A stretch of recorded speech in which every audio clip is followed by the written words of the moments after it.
So I've owned my Genesis Coupe for more than 3.5 years. I truly do like this car a lot.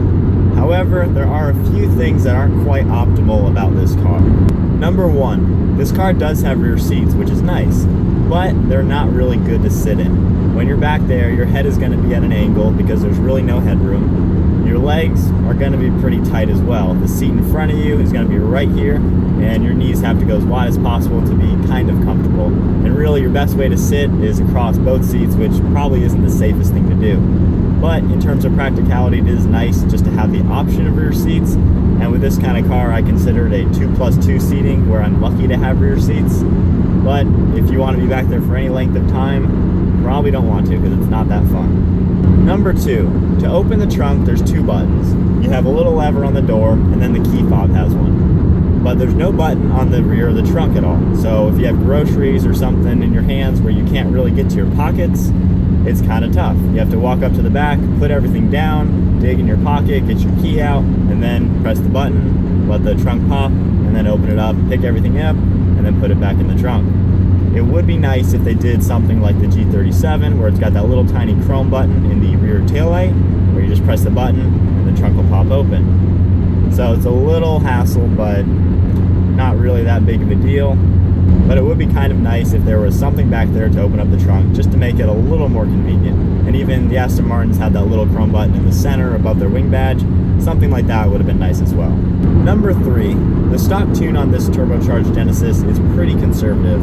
Now, most turbocharged cars do come with a very safe stock tune, just for manufacturing reasons, and this car will benefit greatly from an upgraded tune. The way the stock tune is set up, it'll max boost around 14 psi, but then right after it hits that, it'll drop to around 10 psi and hold that all the way to redline. Now, if they did at least keep this at 14 psi and just hold till about redline, this car would have maybe had like 260 horsepower, which then it would have been a fast car rather than just being a quick car.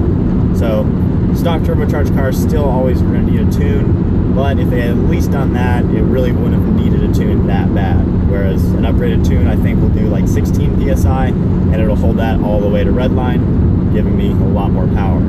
In terms of gas mileage, the 5-speed automatic is not the best. Going 70 miles an hour, the RPMs are over 3,000 RPMs. And the only way I can get 30 miles to the gallon on the highway is going 73 or slower. If I go any faster, it drops to like 28 miles per gallon. Just because, fifth gear, that's kind of what happens. And I think Hyundai could have optimized the 5-speed in making it really good. Fourth and fifth gear are very close together. They're not that much different. So if they had made fifth gear a little bit higher up, it would have dropped the RPMs quite a bit. Or they should have just used the same 6-speed automatic that comes in the first generation V6 automatics. That would have been a better choice. But in terms of performance, for power, first, second, and third gear have plenty of power if you're in the right speed, and fourth gear also has some pretty good power in the 60 miles an hour range. And the fifth thing about this car that's not quite perfect is the rear glass. This car does have the traditional sports car look with a nice side profile, but if your car's been outside and it's been raining, when you go and get back in your car and look in your rear view or look over your shoulder, you can't see out because the water's just sitting on the rear glass. So you actually have to start driving the car, get up to a good speed to let the wind blow off all the water. And the only time that's actually a problem is if you're in a parking space and you're backing out of it. It's kind of hard to see out and you have to rely on just your side mirrors, so you can't really see everything. But it really hasn't affected me at all in the past 3.5 years, but it's just something to know. Well, I hope you enjoyed the video. No car is perfect. There's always going to be a few quirks. Overall, I'm extremely happy with this car. I really like it a lot, and it really fits with exactly what I was looking for. So be sure to subscribe to us on YouTube, follow us on Instagram, and like our Facebook page. And I'll see you next video.